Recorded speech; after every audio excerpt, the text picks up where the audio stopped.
राधे राधे प्यारे भक्तों, क्या होगा अगर मैं कहूं कि आपकी जिंदगी में आने वाला हर कठिन दिन, हर भय, हर टूटन वास्तव में आपका शत्रु नहीं बल्कि एक छिपा हुआ संदेश है, एक ऐसा संकेत जो आपकी दिशा बदलने, आपकी चेतना जगाने और आपकी किस्मत बदलने आया है। हाँ, आज आप जो सुनने वाले हैं वह केवल एक कहानी नहीं बल्कि महात्मा का वह गुप्त संदेश है जो सदियों से उन लोगों का जीवन बदलता आया है जिन्होंने इसे सच्चे मन से सुना। और यदि आप इसे अंत तक सुन पाए तो संभव है कि आपकी जिंदगी भी आज के बाद पहले जैसी न रहे। एक समय की बात है जब अंधकार केवल रात में ही नहीं उतरता था बल्कि लोगों के मन में भी फैल जाता था। हर चेहरा आशा की तलाश में भटकता था, लेकिन किसी को पता नहीं था कि आशा कहां छिपी हुई है। उन्हीं दिनों एक युवक महात्मा के पास पहुंचा। उसका चेहरा भय से भरा हुआ था, उसके कदम डगमगा रहे थे और उसकी आंखों में ऐसा आतंक था मानो संसार अभी समाप्त होने वाला हो। उसने महात्मा से कहा, प्रभु, मेरे जीवन में एक भी ऐसा दिन नहीं आया जो सुखद ढंग से शुरू हुआ हो। हर सुबह नए भय लेकर आती है, हर रात अधूरी लड़ाई छोड़ जाती है। मुझे समझ नहीं आता कि मैं अब तक संभला कैसे हुआ हूं, आखिर मैं पूरी तरह टूट क्यों नहीं जाता। महात्मा ने उसे ध्यानपूर्वक देखा और शांत स्वर में कहा, क्या तुम सचमुच जानना चाहते हो कि कठिन दिनों की जड़ क्या है? क्या तुम सच में समझना चाहते हो कि भय क्यों जन्म लेता है? और क्या तुम वह संदेश सुनने के लिए तैयार हो जो तुम्हारे जीवन की दिशा हमेशा के लिए बदल सकता है? युवक का पूरा शरीर पसीने से भीग गया। उसे महसूस हुआ कि महात्मा कोई साधारण बात नहीं कहने वाले। तभी महात्मा ने पूछा, बताओ, तुम्हें सबसे अधिक डर किस बात का लगता है? युवक बोला, मुझे इस बात का भय रहता है कि यदि सब कुछ समाप्त हो गया तो क्या होगा, यदि मैं असफल हो गया तो क्या होगा, यदि संसार ने मेरा साथ छोड़ दिया तो क्या होगा। महात्मा हल्के से मुस्कुराए, लेकिन उनकी मुस्कान रहस्य से भरी हुई थी, जैसे वे किसी ऐसे सत्य को जानते हो जो युगों से छिपा हुआ हो।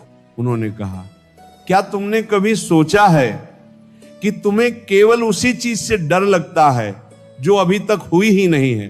तुम आने वाले कल से डरते हो, तुम असफलता से भयभीत हो, तुम अंत की कल्पना से घबराते हो, लेकिन इन सब में एक बात समान है, ये सब भविष्य से जुड़ी हुई हैं और भविष्य में रहने वाला भय वर्तमान को नष्ट कर देता है। युवक चौंक गया, लेकिन उसने साहस जुटाकर पूछा, प्रभु, यदि भय भविष्य में है तो कठिन दिन वर्तमान में क्यों आते हैं? महात्मा ने कहा, यही वह रहस्य है जिसे अधिकांश लोग कभी समझ ही नहीं पाते। कठिन दिन वास्तव में घटनाएं नहीं होते, वे हमारे मन की व्याख्या होते हैं। एक ही घटना किसी को बिखेर देती है और उसी घटना से कोई दूसरा व्यक्ति और अधिक मजबूत बन जाता है। अंतर इस बात का नहीं होता कि दिन कैसा था, अंतर इस बात का होता है कि मन ने उसे किस रूप में स्वीकार किया। युवक ने कांपते हुए पूछा, तो क्या कठिन दिन केवल मन का भ्रम है? महात्मा ने उत्तर दिया, भ्रम नहीं बल्कि मन का खेल, और यह खेल तब तक चलता रहता है जब तक तुम इसके नियमों को नहीं समझ लेते। लेकिन तुम यहां इसलिए आए हो क्योंकि तुम्हारा मन अब एक ऐसे संदेश को सुनने के लिए तैयार है जो तुम्हारी आत्मा की गहराइयों को झकझोर देगा, और शायद पहली बार तुम अपने जीवन को वैसे देख पाओगे जैसा वो वास्तव में है। युवक की सांसें तेज हो गई। उसे लगा अब कुछ असाधारण होने वाला है। उसने कहा, प्रभु, कृपया वह संदेश मुझे अभी बता दीजिए। महात्मा ने अपनी आंखें बंद की। चारों ओर का वातावरण अचानक गंभीर हो गया, मानो समय स्वयं रुककर सुनने लगा हो।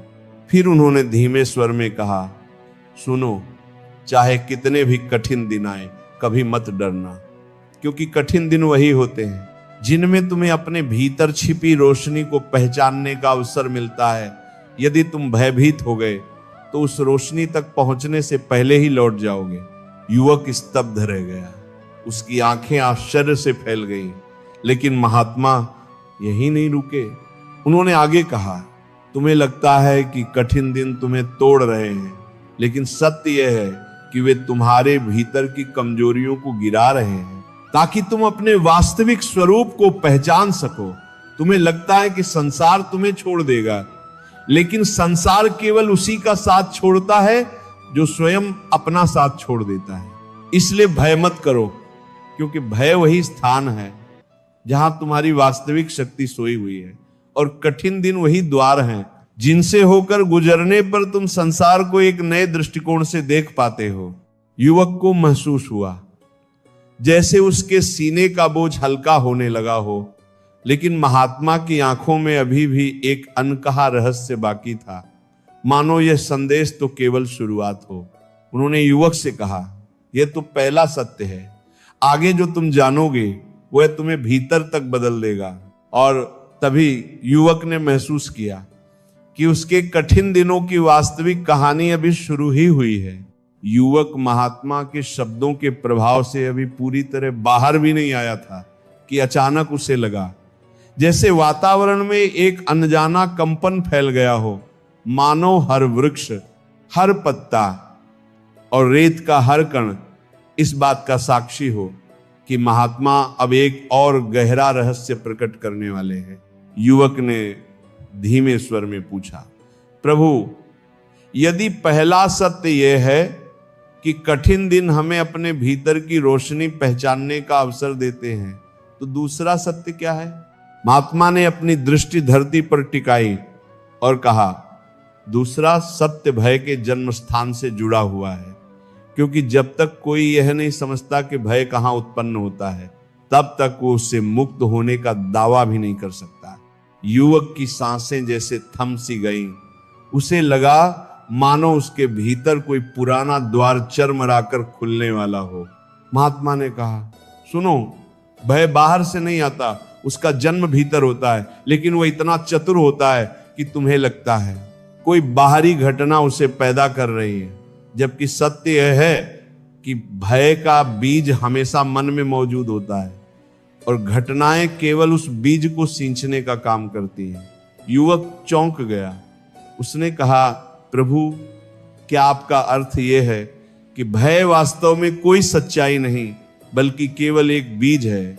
महात्मा बोले, बीज छोटा अवश्य होता है, लेकिन यदि उसे लगातार पोषण दिया जाए तो वो घना जंगल बन सकता है, और वही जंगल मनुष्य को उसके अपने ही मन में कैद कर देता है। युवक ने कांपते हुए पूछा, तो ये बीज मन में आता कैसे है? महात्मा ने कहा, जब मन भविष्य को पकड़ने का प्रयास करता है, जब मन उस बात को जानना चाहता है जो अभी हुई ही नहीं है, जब मन आने वाले समय का निर्णय पहले से करने लगता है, तभी भय जन्म लेता है।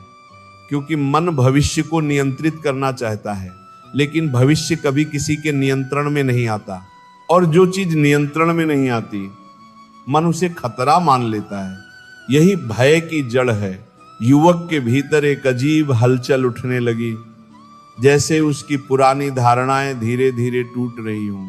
उसने कहा, प्रभु, तो क्या भय का वास्तव में कोई अस्तित्व ही नहीं है? महात्मा ने उत्तर दिया, भय का वास्तविक अस्तित्व उतना ही है जितना अंधकार का। अंधकार कोई वस्तु नहीं होता, वह केवल प्रकाश की अनुपस्थिति है। उसी प्रकार भय भी कोई शक्ति नहीं है, वह केवल समझ की कमी है, चेतना के अभाव का परिणाम है। और जब समझ जाग जाती है तो भय अपने आप समाप्त हो जाता है। युवक का मन भीतर तक हिल गया। उसने पूछा, प्रभु, यदि भय का कोई वास्तविक अस्तित्व नहीं है तो फिर लोग पूरी जिंदगी भय में क्यों जीते रहते हैं? महात्मा ने गंभीर स्वर में कहा, क्योंकि लोग अपने मन की बनाई हुई कहानियों को सत्य मान लेते हैं। मन उन्हें दिखाता है कि कठिन समय आने वाला है, सब कुछ समाप्त हो जाएगा, वे अकेले रह जाएंगे, और वे इन कल्पनाओं पर विश्वास कर लेते हैं। जबकि ये केवल मन की रचना होती है। वास्तविकता कभी उतनी कठोर नहीं होती जितनी हमारा मन उसकी कल्पना कर लेता है। और जब तुम इन कल्पनाओं के जाल में फंस जाते हो तब भय तुम्हारा स्वामी बन जाता है। युवक ने अपनी आंखें बंद कर ली। जैसे वो पहली बार अपने भीतर झांक रहा हो, उसे महसूस हुआ कि उसके लगभग सभी भय उन बातों से जुड़े थे जो कभी हुई ही नहीं थी। महात्मा ने कहा, यही कारण है कि मैं कहता हूं, चाहे कितने भी कठिन दिन आए, कभी भय मत करना, क्योंकि कठिन दिन तुम्हें चोट नहीं पहुंचाते, तुम्हारी कल्पनाएं पहुंचाती हैं। कठिन दिन तुम्हें गिराते नहीं, तुम्हारा अपना मन तुम्हें गिराता है। और इसी भ्रम से बाहर निकलना ही जागृति का पहला कदम है। युवक ने धीमे स्वर में कहा, प्रभु, यदि भय केवल कल्पना है तो इसे रोका कैसे जाए, इसे समाप्त कैसे किया जाए? महात्मा ने कहा, भय को समाप्त करने का उपाय खोजने की आवश्यकता नहीं है, क्योंकि जो वास्तव में अस्तित्व में ही नहीं है उसे मिटाने का प्रयास भी व्यर्थ है। तुम्हें केवल इतना देखना है कि भय वास्तविक नहीं है, और जैसे ही तुम इसे पहचान लेते हो उसी क्षण वह समाप्त हो जाता है। ठीक वैसे ही जैसे सूर्य के उदय होते ही अंधकार अपने आप मिट जाता है, लेकिन महात्मा के चेहरे पर अभी भी एक गहरा रहस्य झलक रहा था, मानो ये तो केवल आरंभ हो और अभी बहुत कुछ सामने आना बाकी हो। उन्होंने युवक से कहा, दूसरा सत्य यह था कि भय का जन्म मन में होता है, लेकिन तीसरा सत्य उससे भी अधिक अद्भुत है, क्योंकि वह बताता है कि भय किस प्रकार तुम्हारी नियति की दिशा बदल देता है। और यह सत्य वही सुन सकता है जिसके भीतर पूरा साहस हो। यह संदेश केवल उसी के लिए है। 72 काव्य पूरा पुरभार को जो अपने भीतर झांकने का साहस रखता हो।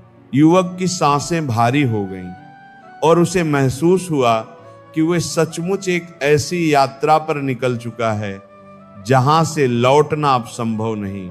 युवक महात्मा के सामने बैठा था, लेकिन उसे ऐसा अनुभव हो रहा था जैसे वह स्वयं को बहुत दूर से देख रहा हो, मानो उसकी आत्मा किसी अदृश्य आकर्षण से आगे बढ़ रही हो। महात्मा ने शांत लेकिन रहस्यमय स्वर में कहा, अब तीसरा सत्य सुनो। यह सत्य बताता है कि भय केवल मन को ही नहीं बांधता, बल्कि धीरे धीरे तुम्हारी नियति की दिशा भी बदल देता है। क्योंकि जब मन भय से भर जाता है तब वो उस मार्ग को चुनता है जो सुरक्षित दिखाई देता है, न कि वह जो वास्तव में सही होता है।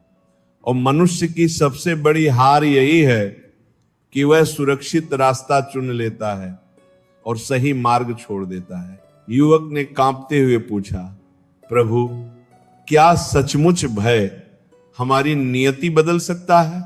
महात्मा ने कहा, हां, उतना ही निश्चित जितना ये कि पानी पर्वत से नीचे ही बहता है। भय का स्वभाव ही दिशा बदल देना है। जो कार्य तुम एक कदम में कर सकते हो, भय उसे 100 कदम लंबा बना देता है। जो निर्णय तुम अभी ले सकते हो, भय उसे इतने प्रश्नों से घेर देता है कि तुम निर्णय ही नहीं ले पाते। और जब निर्णय रुक जाता है तब जीवन भी ठहरने लगता है, लेकिन जीवन कभी ठहरने के लिए बना ही नहीं। इसीलिए जब तुम रुकते हो तो जीवन तुम्हें धक्का नहीं देता, बल्कि तुम धीरे धीरे अपनी ही छाया के नीचे दबने लगते हो। युवक ने आंखें खोली। उसके भीतर एक विचित्र बेचैनी थी, जैसे उसने पहली बार अपने ठहर जाने का वास्तविक कारण समझ लिया हो। महात्मा बोले, भय अत्यंत चतुर होता है। वह सामने से हमला नहीं करता, वह तुम्हें यह महसूस कराता है कि तुम केवल सुरक्षित रहना चाहते हो। और सोचो, सुरक्षा की यह भावना कितनी मधुर लगती है, लेकिन अक्सर यही मधुरता सबसे बड़ा जाल बन जाती है। भय तुम्हें समझाता है, अभी मत जाओ, अभी मत बोलो, अभी प्रयास मत करो, अभी मत बदलो, और तुम उसकी बात मान लेते हो। तुम कहते हो कल कर लेंगे, लेकिन वह कल कभी नहीं आता और यही भय की सबसे बड़ी जीत होती है। युवक के हृदय में एक गहरा बोझ उतर गया। उसने कहा, प्रभु, तो क्या इसका अर्थ यह है कि कठिन दिन वास्तव में हमारी नियति बदल देते हैं? महात्मा ने कहा, नहीं, कठिन दिन नहीं, बल्कि कठिन दिनों से उत्पन्न हुआ भय। क्योंकि कठिन दिन केवल एक घटना है, लेकिन भय तुम्हारे निर्णय बदल देता है और निर्णय ही तुम्हारी नियति का निर्माण करते हैं। यही वह रहस्य है जिसे अधिकांश लोग समझ नहीं पाते। हर व्यक्ति सोचता है कि भाग्य बाहर से बनता है, जबकि वास्तविकता यह है कि भाग्य भीतर से जन्म लेता है। मन जिस दिशा में मुड़ता है वही दिशा आगे चलकर नियति बन जाती है। युवक के हाथ कांप रहे थे। उसने धीरे से पूछा, प्रभु, यदि भय दिशा बदल देता है तो उसे पहचाना कैसे जाए? महात्मा बोले, ये बहुत सरल भी है और बहुत कठिन भी, क्योंकि जिसे तुम समझते हो वो अक्सर भय नहीं होता। भय हमेशा बहादुरी का मुखौटा पहनकर तुम्हारे सामने आता है। वो कहता है, मत जाओ, यही समझदारी है, मत बोलो, यही शांति है, मत लड़ो, यही विनम्रता है। लेकिन इन सब के पीछे उसका वास्तविक चेहरा छिपा होता है। भय हमेशा तर्कों के पीछे छिपता है, लेकिन उसका उद्देश्य केवल एक होता है, तुम्हें वहीं रोक देना जहां तुम टूट रहे हो, ताकि तुम उस सीमा को कभी पार ही न कर सको जहां से जागृति की यात्रा आरंभ होती है। युवक का पूरा शरीर पसीने से भीग गया, जैसे वह किसी गहरे सत्य के सामने खड़ा हो। महात्मा ने कहा, अब तुम सोच रहे होगे कि भय ऐसा क्यों करता है। क्या भय हमारा शत्रु है? नहीं, भय शत्रु नहीं है। भय तो केवल एक संकेत है। डर कहता है कि जिस स्थान पर तुम अभी हो वहां तुम अभी अधूरे हो और आगे बढ़ने के लिए तुम्हें अपने पुराने स्वरूप को छोड़ना होगा। लेकिन मन छोड़ने से घबराता है। मन पुराने ढांचे में ही सुरक्षित महसूस करता है, इसीलिए वह तुम्हें आगे बढ़ने नहीं देता।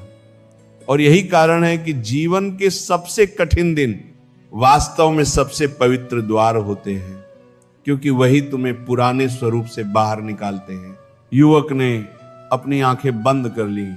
उसे लगा जैसे उसके जीवन के लगभग सभी निर्णय भय के सामने झुक गए थे। उसने संकोच से कहा, प्रभु, मैं अपनी नियति को सही दिशा में कैसे ला सकता हूं? महात्मा मुस्कुराए, ऐसी मुस्कान जिसमें सृष्टि का गहरा रहस्य समाया हुआ था। उन्होंने कहा, दिशा बदलने के लिए बहादुरी की आवश्यकता नहीं होती, केवल सत्य को देखना आवश्यक होता है। जब तुम ये जान लेते हो कि भय तुम्हें रोक रहा है, तब तुम स्वाभाविक रूप से आगे बढ़ने लगते हो, क्योंकि कोई भी जागृत मन पीछे नहीं हट सकता। यही प्रकृति का नियम है। लेकिन महात्मा की आंखों में अभी भी एक गहरा मौन था, मानो उनकी बात अभी पूरी न हुई हो। उन्होंने धीरे से कहा, अभी जो तुमने सुना वह तीसरा सत्य था, लेकिन चौथा सत्य भयावह भी है और मुक्तिदायक भी। यह सत्य बताता है कि भय बार बार क्यों लौटता है और क्यों सबसे साहसी मनुष्य भी उससे पूरी तरह बच नहीं पाते। यह सत्य कोई साधारण व्यक्ति सुन भी नहीं सकता, लेकिन तुम तैयार हो, क्योंकि तुम्हारी यात्रा पीछे नहीं मुड़ सकती। युवक महात्मा के सामने बैठा था, लेकिन उसके भीतर जैसे कोई अदृश्य धड़कन तेज हो गई थी। उसे महसूस हो रहा था कि अब जो वह सुनने वाला है वह केवल ज्ञान नहीं होगा, बल्कि उसकी आत्मा को भीतर तक झकझोर देने वाला सत्य होगा। महात्मा ने अपनी दृष्टि आकाश की ओर उठाई और बोले, अब चौथा सत्य सुनो। ये सत्य बताता है कि भय बार बार क्यों लौटता है, क्यों सबसे बुद्धिमान लोग भी उससे मुक्त नहीं हो पाते, और क्यों जीवन की सबसे बड़ी लड़ाई हमेशा भीतर ही लड़ी जाती है। युवक ने गहरी सांस ली, जैसे स्वयं को भीतर से स्थिर कर रहा हो। महात्मा बोले, भय केवल किसी एक घटना से उत्पन्न नहीं होता। भय एक पैटर्न की तरह कार्य करता है, जैसे नदी बार बार उसी मार्ग से बहती है, क्योंकि वही रास्ता उसके लिए परिचित होता है। उसी प्रकार मन भी बार बार उसी तरह सोचता है, जैसा वो वर्षों से सोचता आया। भय इसीलिए लौटता है, आदतों का दास बन चुका है और भय उसका सबसे गहरा संस्कार बन गया है। युवक आश्चर्यचकित था। उसने पूछा, प्रभु क्या इसका अर्थ यह है कि भय मेरी आदत बन चुका है? महात्मा ने कहा, हाँ, भय भी एक आदत है। जैसे कोई व्यक्ति प्रतिदिन एक ही रास्ते से चलता है, वैसे ही मन प्रतिदिन एक ही प्रकार से डरता है। लेकिन मन इतना चतुर होता है कि वह इसे आदत नहीं कहता, वो इसे वास्तविकता का नाम देता है। मन कहता है, देखो क्या पता फिर से कुछ गलत हो जाए, क्या पता इस बार सब बिगड़ जाए, क्या पता तुम्हें फिर चोट पहुंच जाए, और तुम इन बातों को तर्क समझ लेते हो, जबकि ये केवल पुराने घावों की प्रतिध्वनि होती है। युवक ने घबरा कर पूछा, तो क्या भय का लौटना केवल मेरे भीतर के पुराने घावों की वजह से है? महात्मा ने कहा, हाँ बिल्कुल। भय हमेशा किसी पुराने अनुभव की जड़ों में छिपा होता है। कोई असफलता, कोई अपमान, कोई पीड़ा या कोई ऐसा दिन जिसने तुम्हें भीतर तक हिला दिया हो। मन उन घावों को अपने भीतर दर्ज कर लेता है, और जब भी कोई नई परिस्थिति सामने आती है तो मन उन्हीं पुरानी स्मृतियों को सामने ले आता है और कहता है, सावधान रहो, फिर वैसा ही हो सकता है। और तुम उस पर विश्वास कर लेते हो, क्योंकि स्मृतियां अत्यंत प्रभावशाली होती हैं। लेकिन सत्य यह है कि स्मृति केवल बीता हुआ समय होती है, वह वर्तमान की सच्चाई नहीं होती। युवक का हृदय तेजी से धड़क रहा था। उसने कहा, प्रभु यदि स्मृति ही भय को वापस लाती है तो इससे मुक्त कैसे हुआ जाए? महात्मा बोले, स्मृति को मिटाने से नहीं, उसे समझने से। जिस बात को तुम पूरी तरह समझ लेते हो वह तुम्हें बांध नहीं सकती। जिस भावना को तुम स्पष्ट देख लेते हो वह तुम्हें नियंत्रित नहीं कर सकती।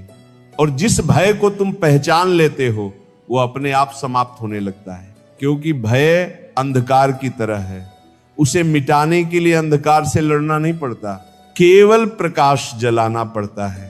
लेकिन महात्मा की आंखों में अभी भी एक रहस्य चमक रहा था, मानो बात यहीं समाप्त नहीं होती। उन्होंने कहा, भय केवल पुराने घावों से ही नहीं लौटता, वह एक और कारण से भी बार बार आता है, और इस कारण को बहुत कम लोग जानते हैं। युवक उत्सुकता से थोड़ा आगे झुक गया। महात्मा ने धीमे स्वर में कहा, भय इसलिए लौटता है क्योंकि तुम उससे भागते हो, और ये प्रकृति का अटल नियम है जिससे तुम भागते हो, वही तुम्हारा पीछा करता है। जितना अधिक तुम भय से बचने का प्रयास करते हो उतना ही वह शक्तिशाली होता जाता है। जितना अधिक तुम सोचते हो कि उसे अनदेखा कर दोगे, उतना ही वह भीतर अपनी जड़ें गहरी करता जाता है, क्योंकि मन समझता है कि तुम उसके संकेत को नहीं सुन रहे, इसीलिए वह उसी संकेत को और अधिक तीव्रता से दोहराता है। युवक की आंखें फैल गईं। उसने पूछा, प्रभु क्या इसका अर्थ यह है कि भय से मुक्त होने का उपाय उससे भागना नहीं बल्कि उसका सामना करना है? महात्मा मुस्कुराए, हाँ, लेकिन सामना करने का अर्थ युद्ध करना नहीं है। बहुत से लोग सोचते हैं कि भय से लड़ना चाहिए, लेकिन संघर्ष भी भय को शक्ति देता है, क्योंकि जिस चीज से तुम लड़ते हो वही तुम्हारे ध्यान का केंद्र बन जाती है, और जहां तुम्हारा ध्यान जाता है वही ऊर्जा भी बढ़ती है। इसीलिए भय से लड़ना, उसे और अधिक पोषण देना है। सामना करने का अर्थ है उसे देखना, उसे समझना, उसे स्वीकार करना, उसे यह बताना कि तुम उसकी उपस्थिति को महसूस कर रहे हो लेकिन उससे संचालित नहीं हो रहे। और जब तुम ऐसा करते हो तब भय धीरे धीरे अपनी शक्ति खोने लगता है। युवक के शरीर से मानो कोई भारी बोझ उतर गया, लेकिन उसकी आंखों में अभी भी एक गहरी जिज्ञासा थी। उसने पूछा, प्रभु तो क्या भय कभी पूरी तरह समाप्त हो सकता है? महात्मा ने कहा, नहीं, भय पूरी तरह समाप्त नहीं होता, क्योंकि भय भी जीवन का एक हिस्सा है। उसका जन्म चेतना की रक्षा के लिए हुआ है। लेकिन तुम भय को अपने मालिक से बदलकर अपना संदेशवाहक अवश्य बना सकते हो। डर तुम्हें रोकता नहीं बल्कि चेतावनी देता है, और जब तुम उस चेतावनी को समझ लेते हो तब तुम अपने मार्ग पर स्वतंत्र हो जाते हो। युवक ने धीमे स्वर में कहा, प्रभु अब आगे क्या? क्या इससे भी गहरा कोई सत्य है? महात्मा ने गहरी सांस ली और बोले, हाँ, पांचवा सत्य तुम्हारे जीवन की दिशा हमेशा के लिए बदल देगा। यह सत्य बताता है कि कठिन दिनों के भीतर छिपा अवसर क्या होता है और क्यों सबसे अंधकारमय दिन भी तुम्हें प्रकाशमय बना सकता है। यह सत्य वही सुन सकता है जिसने अपने भीतर की हलचल को स्वीकार कर लिया हो, और तुम अब उस अवस्था में प्रवेश कर चुके हो। युवक अब पूरी तरह महात्मा की बातों में डूब चुका था। उसे ऐसा महसूस हो रहा था जैसे उसके भीतर कोई पुराना ताला टूट चुका हो और अब वह हर सत्य को सुनने के लिए तैयार हो। महात्मा ने कहा, अब पांचवा सत्य सुनो। यह सत्य सबसे अधिक गलत समझा गया सत्य है, क्योंकि लोग कठिन दिनों को अभिशाप मानते हैं, जबकि उनके भीतर सबसे बड़ा वरदान छिपा होता है।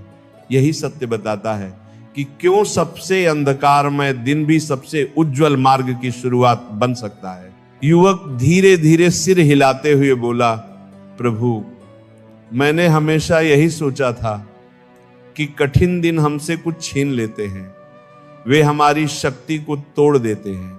महात्मा ने कहा, यही सबसे बड़ा भ्रम है। मनुष्य सोचता है कि कठिन दिन उसे खाली कर देते हैं, जबकि वास्तविकता यह है कि कठिन दिन तुम्हारे भीतर से उन चीजों को हटा देते हैं जिनकी अब तुम्हें कोई आवश्यकता नहीं रही। कठिन दिन तुम्हें कमजोर नहीं करते, वे केवल तुम्हारी कमजोरियों को उजागर करते हैं ताकि तुम उनसे मुक्त हो सको। युवक का हृदय तेजी से धड़कने लगा। उसने धीरे से कहा, प्रभु लेकिन जब कठिन दिन आते हैं तब पीड़ा भी साथ आती है। महात्मा बोले, हाँ पीड़ा आती है, लेकिन यह समझ लो कि पीड़ा दंड नहीं बल्कि एक संकेत है। ये तुम्हें बताती है कि तुम्हारे भीतर कोई पुराना आवरण टूट रहा है, और जब वो आवरण टूटता है तब भीतर का प्रकाश बाहर आने लगता है।